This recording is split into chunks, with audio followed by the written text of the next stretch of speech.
Hello, welcome back to the channel. Today we're going to dive right into organizing your Slack channels into sections, a crucial step towards achieving a clutter-free and efficient workspace. First things first, open your Slack workspace and find the channels sidebar. This is where all your channels live.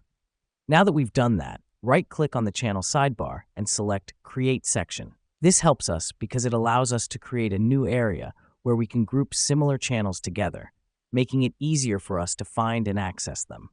Next up, give your new section a name. This could be project-specific, team-based, or even themed around the type of content, like marketing or client projects. The reason we do this is to make it easily identifiable and relevant to our work. After you've named your section, it's time to add channels to it. To do this, simply click and drag the desired channels into your new section. Let me explain why this matters. It allows you to have a more organized view of your workspace and helps you focus on what really matters.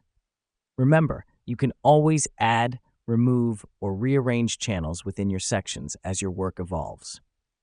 Here's what's happening behind the scenes. Slack is simplifying your workspace and making it easier for you to navigate through your channels. Now that you've successfully organized your channels into sections, it's time to enjoy a cleaner, more streamlined Slack workspace. And there you have it, a quick and easy way to organize your Slack channels into sections.